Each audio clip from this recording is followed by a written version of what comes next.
बिस्मिल्लाहिर्रहमानिर्रहीम। इय्याका नअबुदु व इय्याका नस्तईन। आराम से इत्मीनान से बैठ जाएं। मुझे एक मिनट मुझे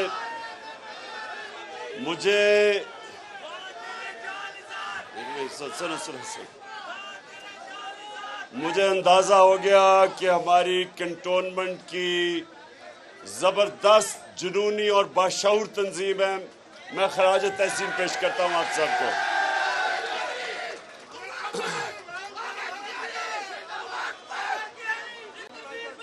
जी अब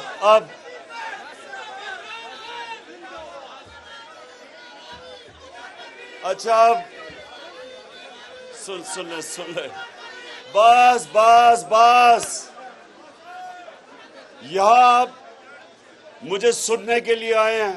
नारे मार लिए, मेरी जब बात खत्म होगी फिर नारे मारेंगे, लेकिन अब ये चुप करके आपने अभी भी मेरी बात सुननी है आराम से।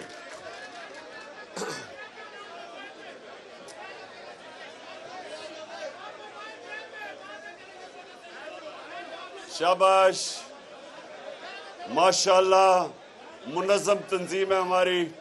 फिर कंटोनमेंट की मैं मुबारक देता हूं अपने सबको, आमिर कियानी, आपकी सारी टीम को। अच्छा जी, बस।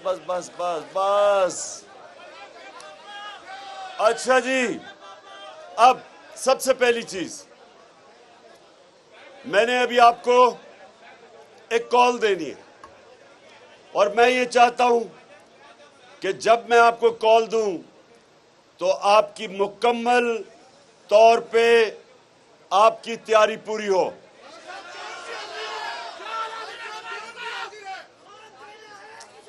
अब तैयारी कैसी है, सुने तैयारी कैसी है। यहां हमारी बहनें भी बैठी हैं, हमारे वैसे बच्चे भी हैं यहाँ। ये तहरीक इंसाफ में बच्चे भी शामिल होते हैं हमारी तहरीक के अंदर, और हमारे नौजवान भी सब हैं। देखिए, मैं जो आपसे चाहता हूं, आपने डोर टू डोर जाना है, आपने हर दरवाजे पे जाना है और तबलीग करनी है। सियासत नहीं करनी, आप तबलीग करेंगे। और तबलीग क्या है कि आप लोगों को ला इलाहा इल्लल्लाह का मतलब समझाएंगे।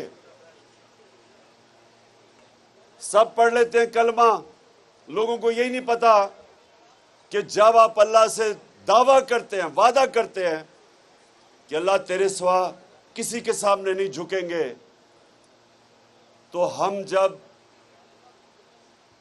इंसानों के सामने, खौफ के बुत के सामने, पैसे के बुत के सामने, मैं के बुत के सामने, ये सबसे बड़ा बुत है मैं, ये इंसान को बड़े गलत काम करवाता है।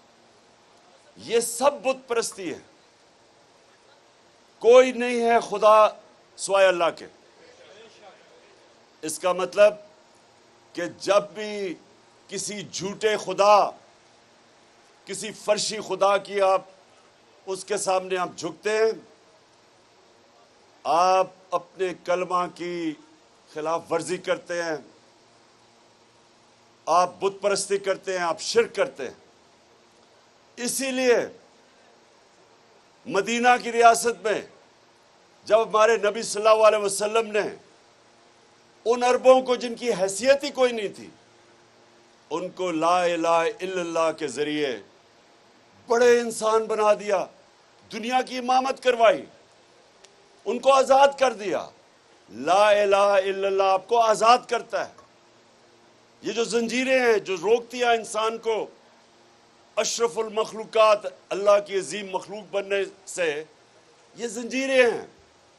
खौफ की जंजीर कि जी मुझे जेल में डाल देगा, आंसू गैस आ जाएगी। ये इस तरह के चोर डाकू जो ऊपर बैठ गए हैं कि जी हम अगर इनके खिलाफ खड़े होंगे, ये पता नहीं हमारे ऊपर क्या कर देंगे, हमारी रोजी ना चली जाए, हमारा जो नौकरी है वो ना चली जाए। ये सारी चीजें, ये जितनी भी चीजें हैं, ये याद रखें कि अल्लाह के हाथ में रिस्क है। आप जितनी मर्जी मेहनत करें, आखिर में कितना आप रोजी कमाएंगे वो ऊपर वाले के हाथ में। उसने अपने हाथ में इसलिए रखा है कि वो इंसान को वो समझता था अल्लाह कि वो रिस्क की खातिर ब्लैकमेल ना हो, गुलाम ना बन जाए, शिर्क ना करे। वो जो पुलिस वाले जिन्होंने औरतें और बच्चों के ऊपर टीयर गैस की शेलिंग की, क्या उनके ज़मीर उनको ये नहीं बता रहा था कि ये कोई दहशतगर्द आपके सामने है, ये कोई मुजरिम है, ये कोई हिंदुस्तान की फौज है? ये आपके अपने लोग थे, पुरअमन एहतजाज कर रहे थे। तो जो भी वो पुलिस वालों ने या रेंजर्स ने उनके ऊपर, अब मैं क्या कहूं, जुल्म किया। बच्चे थे वहां और बच्चों की आंखों में आंसू गैस जा रही थी। तस्वीरें उन बेचारों बच्चों की, घबराए हुए थे आंसू गैस से। कोई अपने लोगों के ऊपर ऐसा जुल्म नहीं करता, बल्कि कोई, मैं ये कहता हूं कि दूसरों के ऊपर भी ऐसा जुल्म नहीं करना चाहिए। कोई हमारे दुश्मन भी हो, हमें ऐसा जुल्म ना करें। ये जो सीन थे आप मकबूजा कश्मीर में देख लें, जो मुसलमानों को, वहां कश्मीर के लोगों को, जिधर उन्होंने हर किस्म का जुल्म करते हैं उनको गुलाम बनाने के लिए, वही सीन थे वहां। उसी तरह रबर बुलेट्स, टेयर गैसिंग अपने लोगों के ऊपर चल रही थी। तो जो लोग भी वो पुलिस वाले ऑर्डर कर रहे थे, वो अपने ज़मीर के खिलाफ जा रहे थे। ये दुश्मन नहीं थे, ये अपने शहरी थे जो कह रहे थे कि एक बाहर की हुकूमत, एक बाहर की साजिश के तहत हमारे ऊपर हुकूमत मुसल्लत की गई। वो हम नहीं मानते। वो ये कह रहे थे कि मुल्क के बड़े बड़े डाकुओं को ऊपर बैठा दिए, हम नहीं इनको मानते। और ये उनका हक था। एक डेमोक्रेसी के अंदर शहरियों का हक होता है ये कहना। उनके ऊपर इस तरह तशद्दुद करना, जो वो बेचारा हमारा नौजवान शहीद हुआ, रावी के पुल से नीचे फेंक दिया जिस पुलिस वालों ने, ये अपनी नौकरियों के पीछे गुनाह कर रहे थे। जो अल्लाह ने हुक्म हमें बताया हुआ कि कैसे जिंदगी गुजारनी है, इंसाफ के ऊपर जिंदगी गुजारनी है। ये कोई पुलिस के अंदर भी, ब्यूरोक्रेसी में भी, हम आपकी ओथ ये कहती है कि सिर्फ लॉफुल कमांड्स के ऊपर आपने चलना है, अनलॉफुल कमांड्स पे नहीं चलना। कहां ये लिखा हुआ है कि पुरअमन एहतजाज के ऊपर आप ये तशद्दुद करें? तो ये अपनी नौकरियों के गुलाम थे जो गलत काम कर रहे थे। कितने हमारे ऊपर 3 दफा लॉन्ग मार्चेस हुई। कभी वो डीजल निकलाता था, कभी वो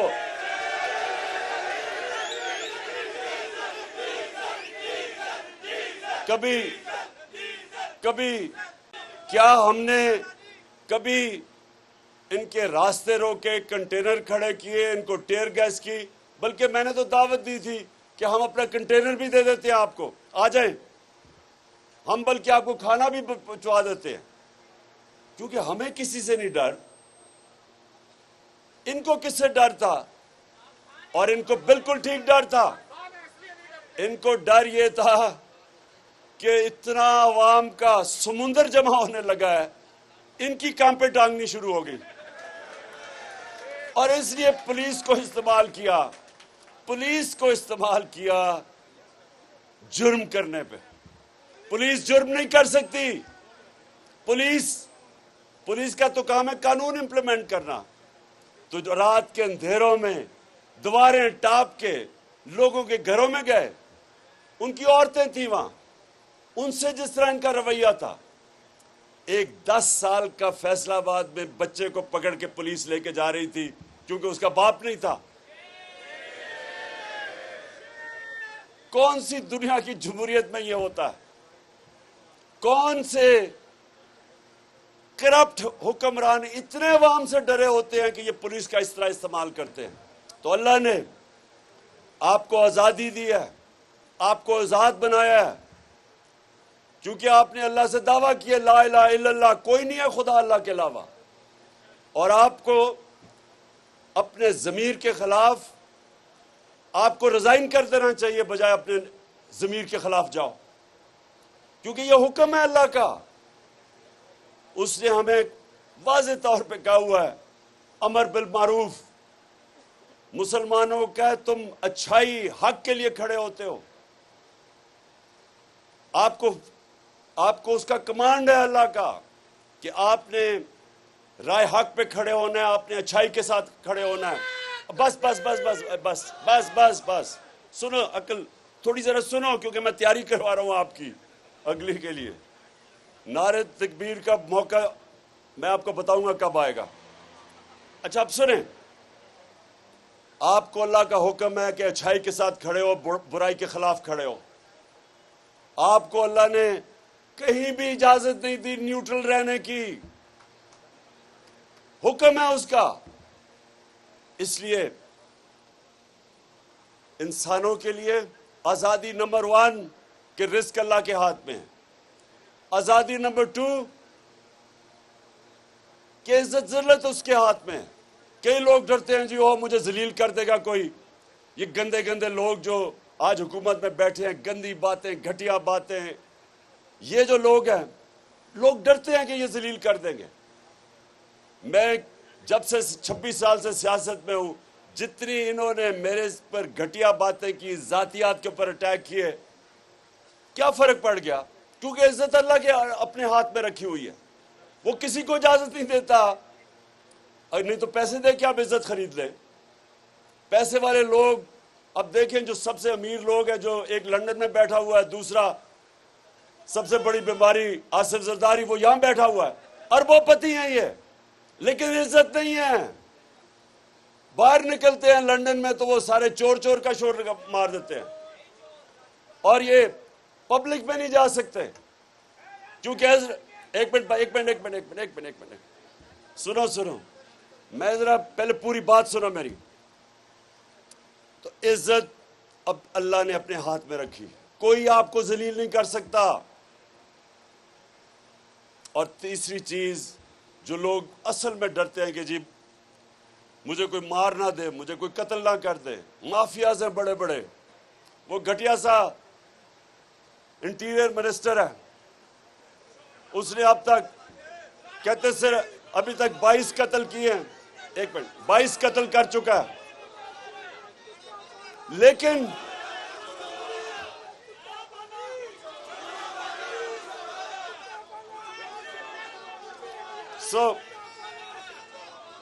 कहने का मतलब ये है कि कभी भी सुनो, कभी भी ये खौफ आपकी जिंदगी के मकसद में, आपके नजरिए के रास्ते में मौत का खौफ नहीं आना चाहिए, क्योंकि अल्लाह ने ये आपको कह दिया है कि उसने अपने हाथ में रखी हुई है।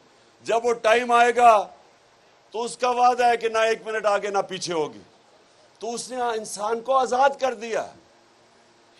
ला इलाहा इल्लल्लाह, कोई नहीं है खुदा अल्लाह के सिवा, इंसान आजाद है। और इसीलिए मदीना की रियासत में वो अरब जिनकी कोई हैसियत ही नहीं थी, इसी ला इलाहा इल्लल्लाह के ऊपर दुनिया की इमामत की उन्होंने चंद सालों के अंदर।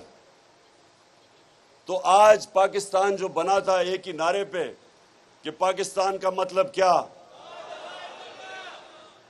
और मेरा तेरा रिश्ता क्या, यानी कि बलूचिस्तान में भी लोग हैं, सारे कबायली इलाके, पख्तूनख्वा, पंजाब, नॉर्दर्न एरियाज, आजाद कश्मीर, सिंध, सबका एक रिश्ता है। ज़बान भी उनकी फ़र्क है, लेकिन रिश्ता एक है, ला इलाहा इल्लल्लाह। इस पे बना था पाकिस्तान। इसने हमें इकट्ठा रखना था, इसने इस फेडरेशन को मजबूत करना था, इसने हमें आज़ाद करना था। इसके लिए कायदे आज़म ने जद्दोजहद की थी कि वो ये नहीं चाहते थे कि हम हिंदुओं की गुलामी में रहें, वो एक आज़ाद मुल्क चाहते थे। तो वो ये भी नहीं चाहते थे कि हिंदुओं की गुलामी से निकल के अमेरिकनों की गुलामी करें हम, या ये चोरों की गुलामी करें।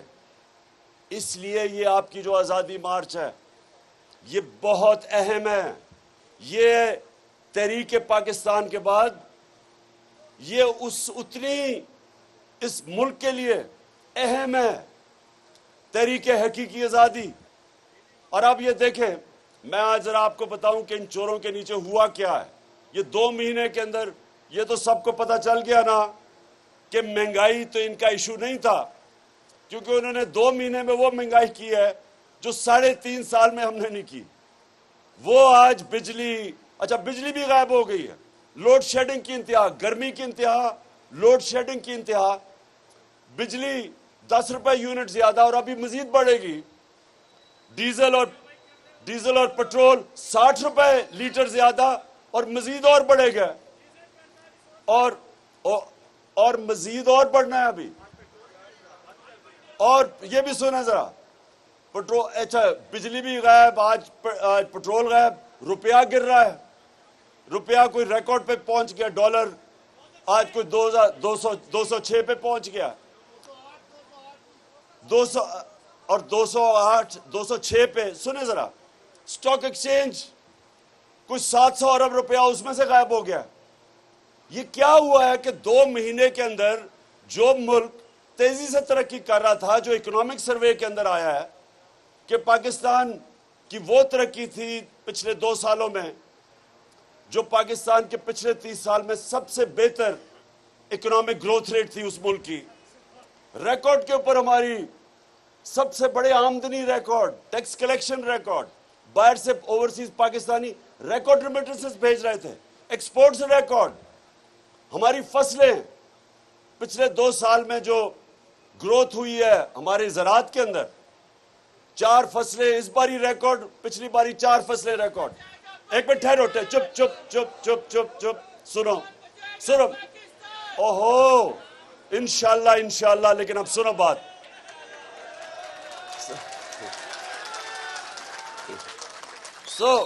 वो जो मुल्क तेजी से आगे जा रहा था, कौन सी क़यामत आई थी कि ये चोरों ने मिलकर जी महंगाई करके और साजिश के जरिए हमें गवर्नमेंट गिराई। और आज 2 महीने में आपके सामने हालात हैं, पाकिस्तान की रेटिंग, जो इंटरनेशनल क्रेडिट रेटिंग, वो नीचे, मूडीज, वापडा की क्रेडिट रेटिंग नीचे, जिसका मतलब कि जो हम 10 डैम्स बना रहे हैं वो मुतासर हो सकती है क्योंकि फंडिंग बाहर से नहीं मिलेगी।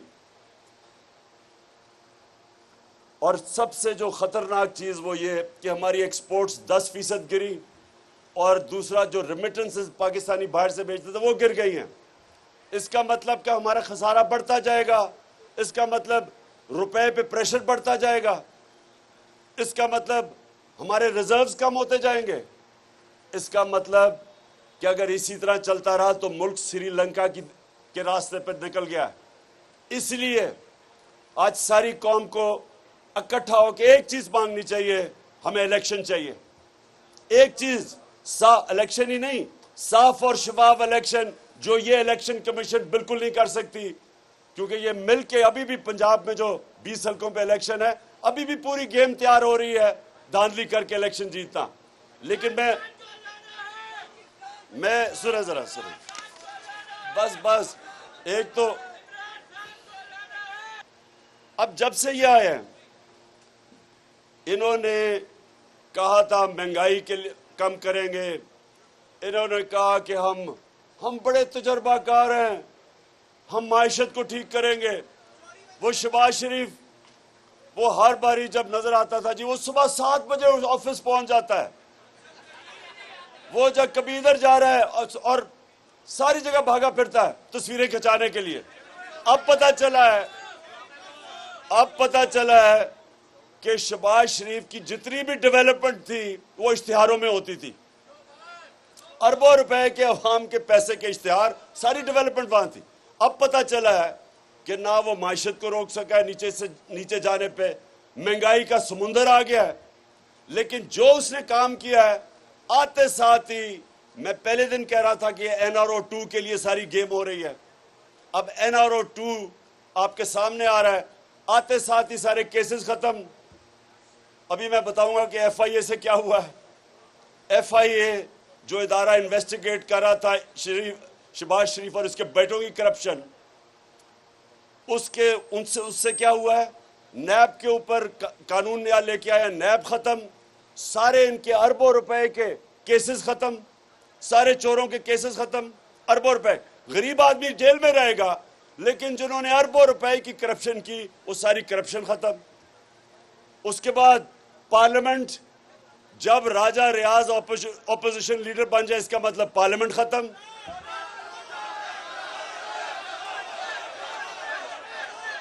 सहाफियों, आज जो सहाफियों से हो रहा है, जिस तरह की धमकियां मिल रही हैं, एफआईआर कट रही हैं सहाफियों पे, मीडिया हाउसेस को धमकियां दी जा रही हैं कि कवर ना करो किसी तरह इमरान खान को, ये बहुत बड़ा कोई दुश्मन है मुल्क का। जो ये हरकतें, ये कभी, ये मार्शल लॉ में भी ऐसी चीजें नहीं हुई।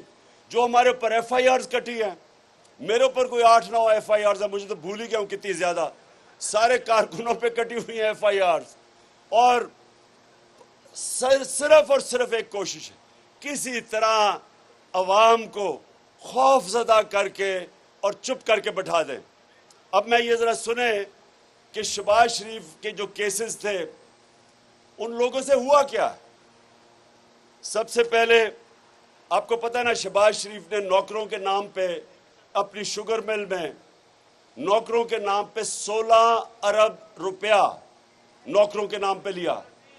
आप उसमें से जरा सुन लें।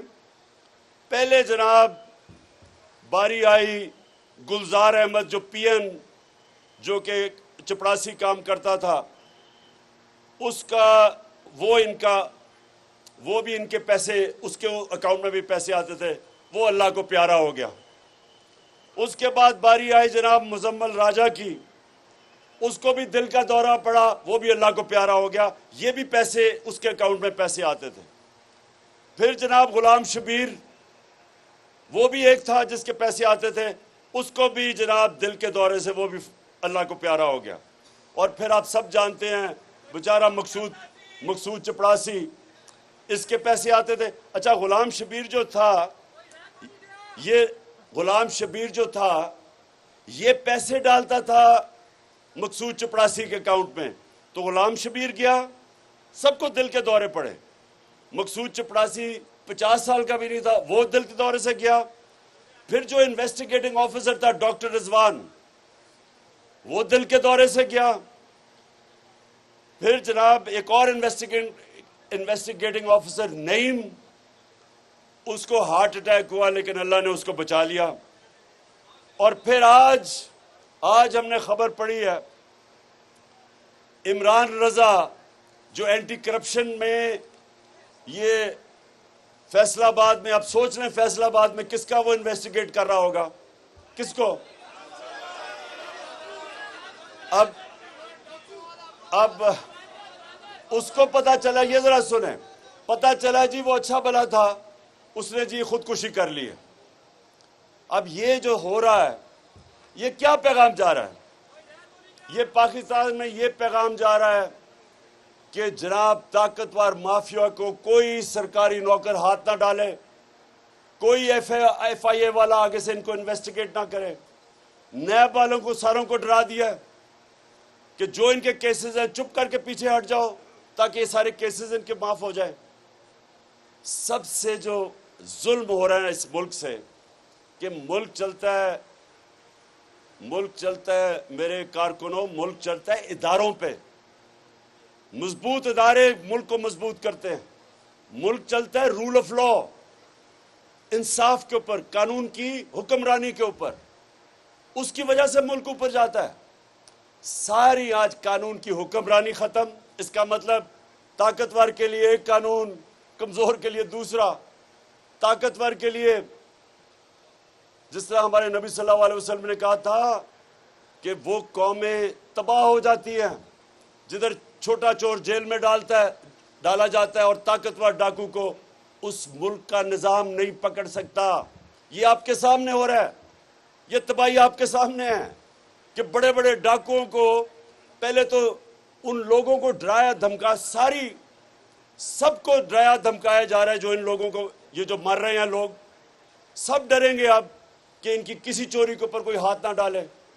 और दूसरा, सारा हमारा इंसाफ का निजाम, एफआईए जिन्होंने पकड़ना था चोरों को, नैब जो भी हमारी एंटी करप्शन, क्योंकि ये एंटी करप्शन वाला आज जिस पता चला जिसने खुदकुशी की है, इसका मतलब ये सब डरेंगे, एक इदारा बच जाएगा, वो है पाकिस्तान की अदलिया। लेकिन माजी में हम सबको पता है कि अगर शरीफ खानदान के लिए अदलिया उसके खिलाफ फैसला करती है तो सुप्रीम कोर्ट पे भी हमला हो जाता है। अगर खिलाफ फैसला करती है तो अरशद मलिक के ऊपर टेपें निकलाती हैं। पिछले चीफ जस्टिस जो थे साकिब निसार, उनके ऊपर टेप निकलाती है।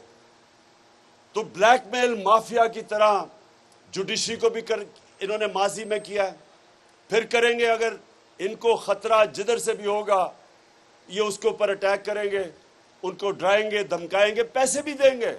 जो पैसे ब्रीफ केस चले थे, जब जस्टिस सजाद अली शाह अपनी किताब में लिखते हैं कि कोयटा बेंच को ब्रीफ केस चले, शहबाज शरीफ खुद गया था ब्रीफ केस देने के लिए। तो ये मुल्क का सबसे बड़ा इस वक्त अलमिया है कि सारा पाकिस्तान का इंसाफ का निज़ाम वो खतरे में है। और ये सारी इन्वेस्टिगेटिंग एजेंसीज, ये जो जिन्होंने काम करना होता है चोरी बचाने के लिए, वो सब अब अपने आप को बचाएंगे। इसलिए मैं आखिर में आप सबको कह रहा हूं, आपने डोर टू डोर जाना है, आपने डोर टू जाना है, घरों में जाना है, लोगों को, ख्वातीन को, सबको तैयार करना है, यूथ को, नौजवानों को। आप सब ने तबलीग करनी है, आपने इकट्ठा करना है। और इंशाल्लाह मैं कॉल देने वाला हूं, सारों ने आपने पूरी जोर लगा के मेरे साथ निकलना है। और एक हमारी आवाज होगी, इंपोर्टेड हुकूमत नामंजूर और इलेक्शंस